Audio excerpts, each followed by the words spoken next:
Lezi ndaba zehora lesikhombisa sikwethulela zona bukhoma ekomkhulu le-SABC i-Auckland Park eGoli naze inohlonze kusihlwa nje.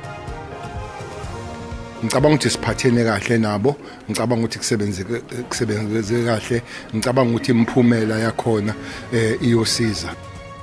Ongqongqoshe wamaphoyisa ubheka icele uthi uculisekile ngokuthola ithuba lokuvela phambi kwekomiti lesikhashana lasePhalamende eliphenya ngeinsolo ezene kwaubala umkhuzi wamaphoyisa KwaZulu-Natal uLieutenant General Nhlanhla Mkhwanazi. By the time that Mr. Matlala was informed of our briefing that we were coming to his, we were doing a briefing at the STF offices. Umseshi ofihliwe bethula ubufakazi ekhomishoneni kaMadlanga obizwa ngoWitness C utshele isigcawu namhlanje ukuthi kukhona abatshela uVusumuzi Matlala ukuthi amaphoyisa azogasela kwakhe ezokwenza uphenyo mayelana nokunyamalala kukaJerry Boshoga. They shot at police and the police had to defend themselves and the team that was there. And 3 of them, as you can see, those guys, they are lying there. Uthutshulo kwabulawa besilisa abathathu abasolwa ngokuthumba ngesikhathi bethola nephezulu namaphoyisa eParktown eGoli namhlanje. The Champions League has been a bit of an Achilles heel for us. Imamelodi Sundowns ivunwa izinto emidlalweni wayo womlenze wesibili ngempela sonto neRemo Stars nokumdlalo ukuhlungela ukungena esigabeni samaqoqo kuCAF Champions League njengoba iSundowns ihamba phambili ngamagoli 5 kwelilodwa.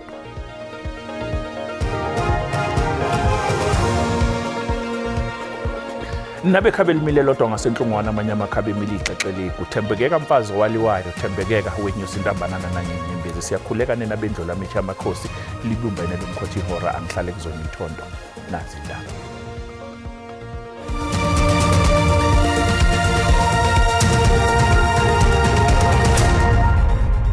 Lo wabe ungqongqoshe wamaphoyisa ubheka icele uthi uculisekile ngokuthola ithuba lokuvela phambi kwekomiti lesikhashana lasePhalamende eliphenya ngeinsolo ezene kwaubala umkhuzi wamaphoyisa KwaZulu-Natal uLieutenant General Nhlanhla Mkhwanazi ucele uphothula ukwethula ubufakazi bakhe namhlanje emva kweinsuku ezimbili. Minister Owabe ngungqongqoshe wamaphoyisa ubheka icele uthi uculisekile ngokwethula ubufakazi ePhalamende njengoba iphothule ubufakazi bakhe namhlanje. Ucele wabe ngungqongqoshe wamaphoyisa ngesikhathi kusungulwa ithimba eliphenya ngokusocongwa kwesombusazwe KwaZulu-Natal uthuthubekile ngenhlonipho ayithole kumalungu aleli komiti. Ayikho inkinga ekutheni umuntu uzile azofaka isandla ekutheni sikwazi ukuthola isixazululo. Sometimes ama members ePhalamende aba overexcited bajabule kakhulu babuza izinto mhlambe engafanele kodwa ngicabanga ukuthi siphathene kahle nabo ngicabanga ukuthi kusebenzeke kahle ngicabanga ukuthi imphumela yakhona iyosiza. Ebuzwa ukuthi uzizwa kanjani ngezinsolo esezihoxisiwe ezenziwe uMkhwanazi ngesikhathi ethula ubufakazi ePhalamende ucele uthe unethemba lokuthi bazothola ithuba lokuhlala phansi babhunge ngalolu daba. EkaMkhwanazi ubeke le ndaba yokuhoxisa ayekushilo iyamukeleka ukuthi ukwenzile lokho but ayikho inkinga ukuthi ngelinye ilanga siyokwazi ukuthi sikhulume caciselwana ukuthi wakwenze njani but njengomuntu nami ngiyakwazi ukuthi amaphutha yenzeka naye umuntu amaphutha enzekile.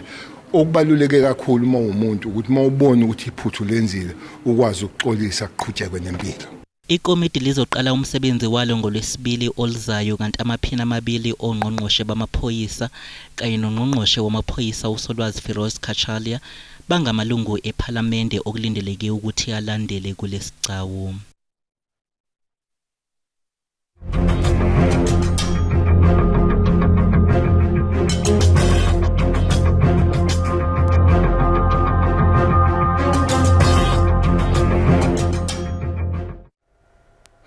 Ufakazi ofihliwe obizwa ngoWitness C ekhomishoneni ehola umehluleli uMadlanga uveze ukuthi kukhona owaluma indlebe uVusumuzi Matlala uteketiswa ngelikakhetho ukuthi amaphoyisa azogasela emzini wakhe ezokwenza uphenyo mayelana nokunyamalala kaJerry Boshoga. uBoshoga usomabhizinisi wasePitoli wathunjwa ngolwezi nyakenye ngemva komhlangano wosomabhizinisi owabanjelwe khona ePitoli. Okudalulwe kukhomishana kaMadlanga ukuthi ngozibandlela enyakeni akazange atholakala usomabhizinisi wasePitoli uJerry Bushura ngenkathi abakwaZidlodlo begasele emzini kaVusumuzi Khet Matlala, kodwa kwaba nenkomba zokuthi kungenzeka ukuthi uBushura wayevalelwe khona kwaMatlala ngaphambi kokuba kugaselwe. My conclusion is that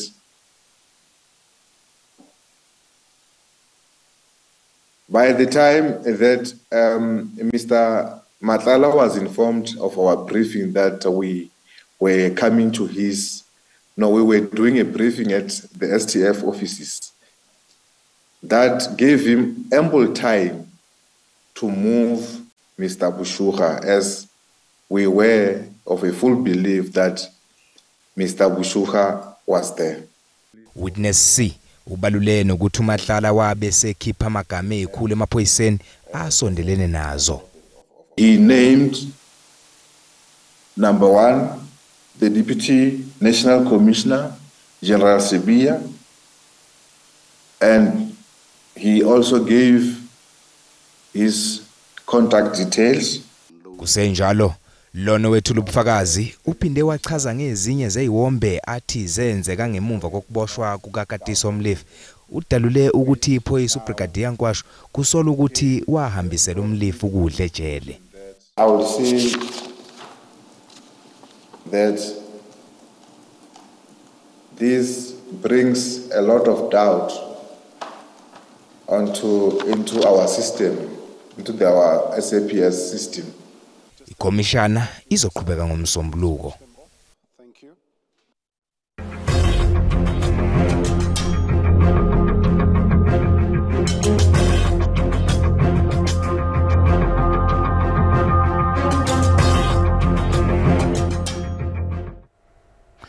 Umengameli wezwe Cyril Ramaphosa useliphothulile uhambo lwakhe eVietnam lapho lamazwe omabili evumelane khona ngokuqinisa ubudlelwane bawo. Umengameli Ramaphosa uselibangise eMalaysia lapho ezohambela khona ingqungquthela nabanye abaholi bamazwe omhlaba yohlaka lwamazwe ase-Asia.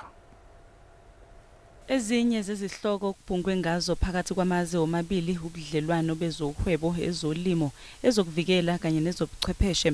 Umengameli uRamaphosa uqhakambise kakhulu ukuqiniswa kohlelo lokubambisana phakathi kwezwekazi Afrika namazwe akhele iningizimu yeMpumalanga e-Asia.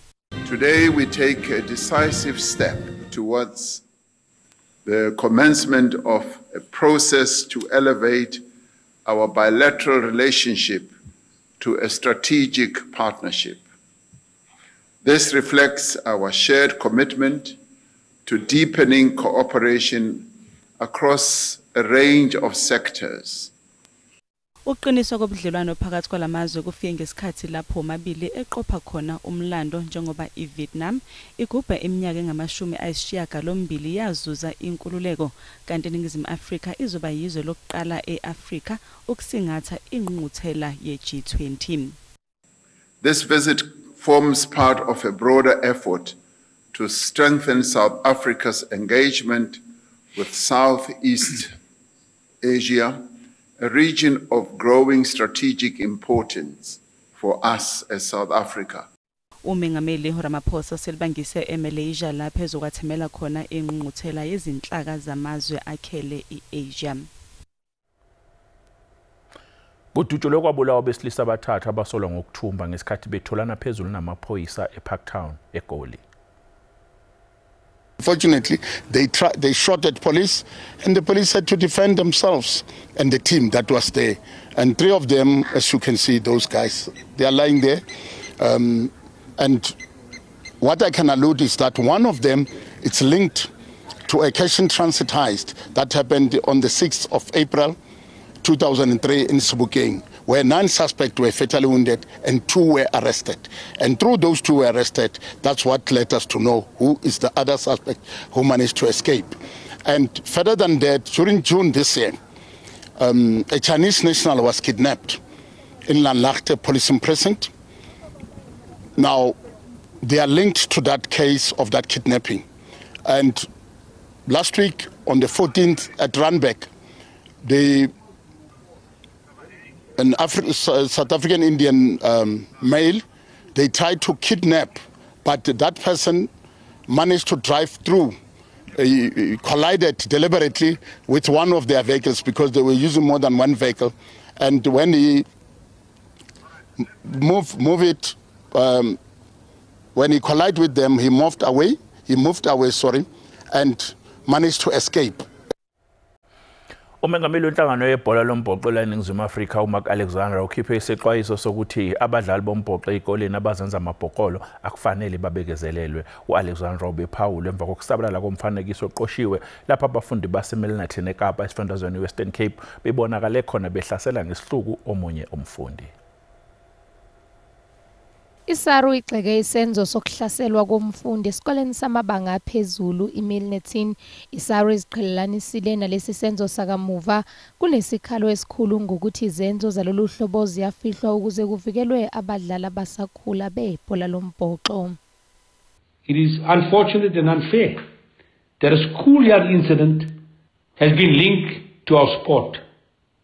But we take this opportunity to underline rugby's values.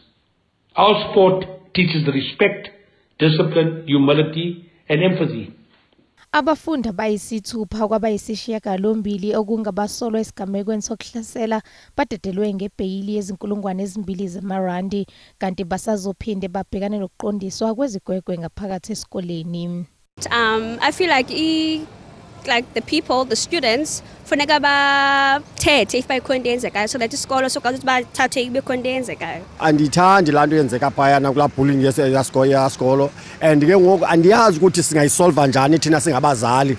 Kodwa if abazali beza nento ukuthi masisolve into yabantwana bethu si willing ukuthi masihlangane ngasingabazali ngoba ngoku bazawusheka ezifundweni ukushoka kwezifundweni zonke izinto ngazizohamba ngendlela right. Ungqongqoshe wezemidlalo Gayton Mackenzie ufuna kuqedwe ngesihlava esibi ezikoleni zabafundi bebhola lombhoxo abaqhuba izenzo zokuhlukumeza ngethemba lokuthi bazovikelwa.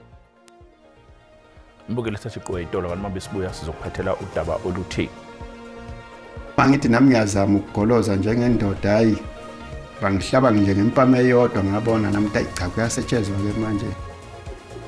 Kukhalwa ngezinga eliphezulu lobugebengu kwamhlaba yalungana esifundazweni KwaZulu-Natal emva kokuthi igebengu eziduna imoto zizame ukubamba inkunzi iphini lemeya kanye nonogada walo.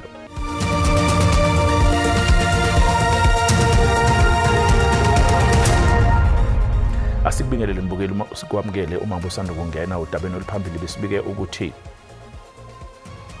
owayengqongqoshe wamaphoyisa ubheki icele uthi uculisekile ngokuthola ithuba lokuvela phambi kwekomiti lesikhashana lasePhalamende eliphenya insonlezene kwaobala umkhuzi wamaphoyisa KwaZulu-Natal uLieutenant General Nhlanhla Mkhwanazi. Ucele uphothule ukwethula ubufakazi bakhe namhlanje emva kweinsuku ezimbili. Mbukela sikhumbuzo ukuthi lezi ndaba oyibukayo njengamanje ziyatholakala ku YouTube na ku SABC Plus. Wena kumele ukwenze ngena kuzo uyicinga amagama athi SABC izindaba na kanjani uma iqedwa nje ukusakazwa uzoyithola njengoba zinjalo. iSABC ikusakazela bukhoma ingqungquthela yeG20 SA 2025. Sekunokukhathazeka ngokunyuka kwezigameko zobugebengu kwamhlaba uyalingana KwaZulu-Natal emva kokuthi igebengu eziduna imoto zizame ukubamba inkunzi iphini lemeya kanye nonogada balo. Ubugebengu obuwela emncele buyinselelo eqhubekayo kule ndawo naphezulu kwemizamo yezinhlaka zezokuphepha ezibandakanya nombutho wezokuvikela kuzwelonke waseNingizimu Afrika kodwa isigelekeqe ziqhubeka nokuhlukumeza imiphakathi. Kulenyanga edlule kunyukile ukudunwa nokwebiwa kwezimoto kule ndawo eziningi zeqiswa emncele ziyiswe eMozambique. Ngomgqibelo odlule isigebengu sizame ukuduna imoto kaMtshali onogada bakhe babakhonjwe ngezibhamu ngamadoda amathathu abehlomile befuna imoto yakhe. Kuleso sidumo kudutshulwe kwabulawa isigebengu ezimbili wesithathu wakwazi ukubaleka. Igameko sesibili ngoba last year ngoJune kwenzeke ukucisha kwenzeka into efanayo vele ngayi imoto engihamba ngayo iFortuna nakhona ngenhlanhla futhi ngangingekho yathathwa ke yona ayizange itholakala. Ngonyaka odlule umtshali wathathelwe imoto nokusolwa ukuthi iseMozambique ngaphandle kwezakhamizi esihlalele uvalweni. Umtshali uthi lobo bugebengu phazamisa intuthuko endaweni. Besike sibe nezikhathi la khona kuthiwa kuyofakwa ugesi uthola ukuthi imoto zaka Eskom sesize sithi umphakathi akuphume iCPF iforum ukuthi ayihambi yozigada ngoba bebezithatha. Bude buduze nalapho kwenzeke khona isigameko sikaMtshali esinye isakhamizi naso singenelwe isigebengu lesihlanu zifuna imoto. Mangithi nami ngiyazama ukugoloza njengendoda hayi bangihlaba nje ngempama eyodwa ngabona namta cha kuyasetshezwa ke manje angilalele umthetho wabo. Imoto yakhe naye kusolwa ukuthi iweliswe umngcele. Kuzindaba zeSABC ngo-Ayanda Mhlongo. Ufuna ukuthatha inyathelo zomthetho ubaba wengane yomfana eneminyaka eyisikhombisa ubudala eshonile kwase kuthiwe lelayo lentombazana lalimala emva kokuthi bewe nekheshe esakhiweni eseThekwini KwaZulu-Natal. U-Aphelele kanye newele lakhe u-Aphile babedlala kuleli bhilidi ngaphambi kokuba balimale.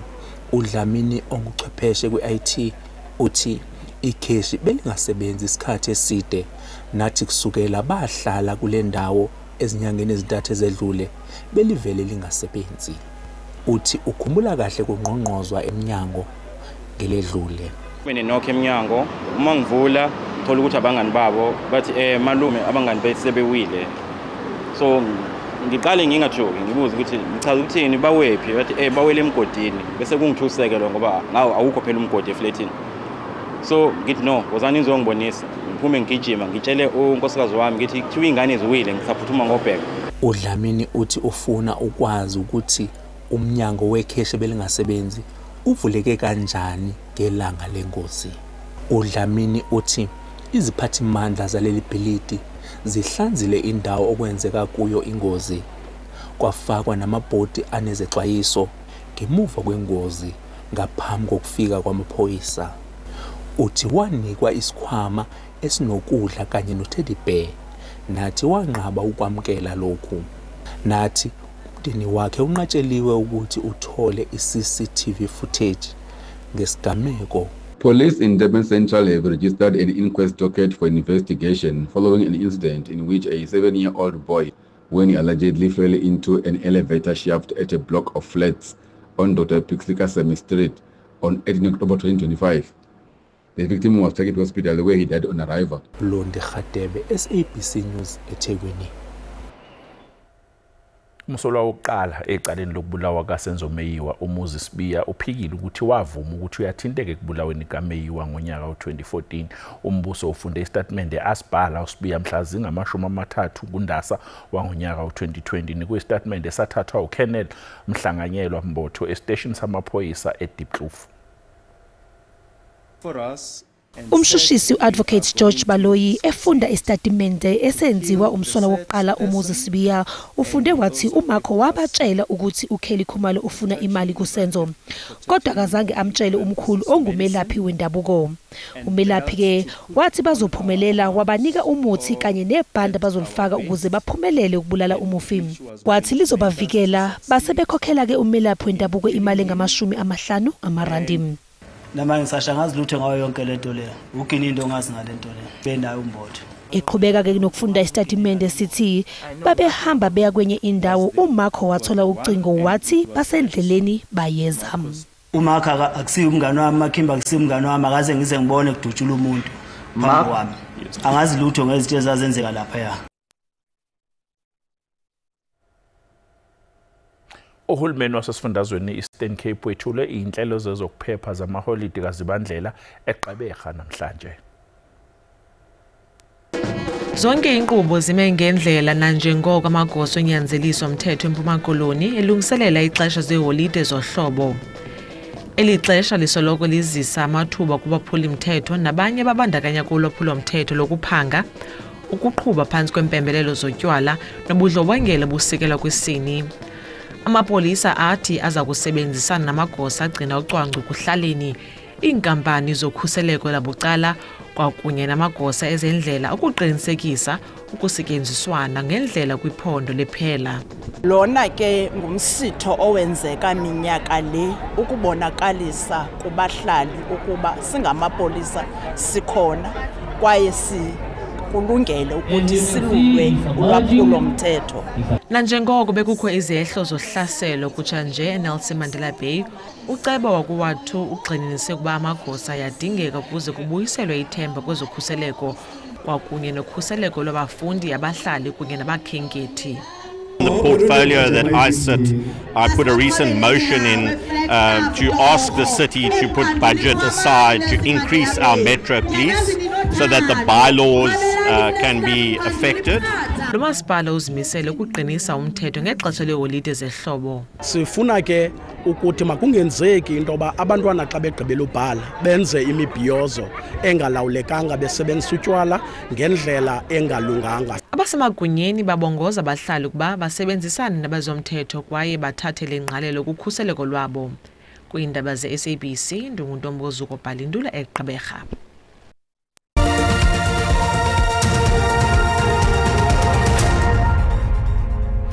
Imamelodi Sundowns ibheke ukwenza kangcono emqhudelwaneni iCAF Champions League kule sizini njengoba ngesizini eyedlule yaguqa kwamanqambi yehlulwa iPyramids FC yaseGibhithe.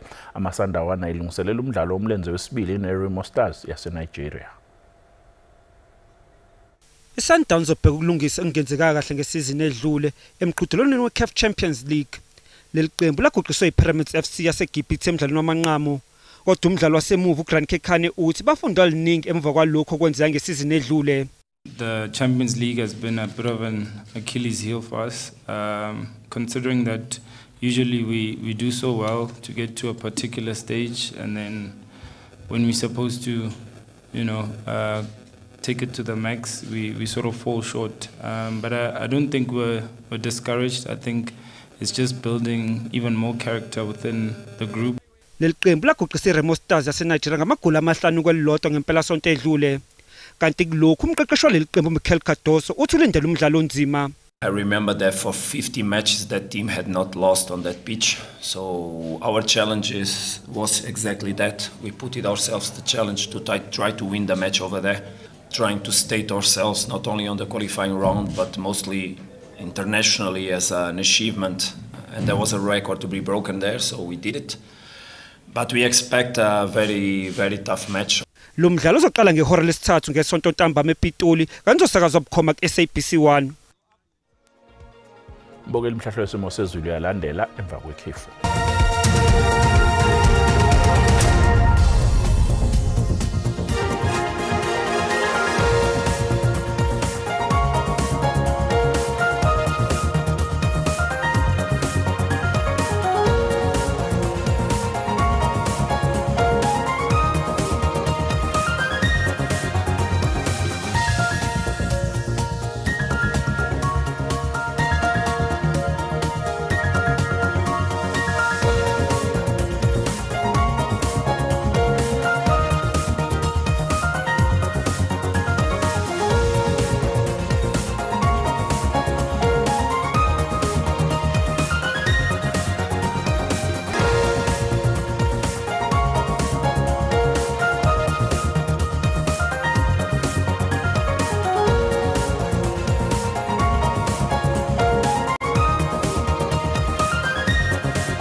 Bukele sibeka lapha bese kuphathele zona usale kahle.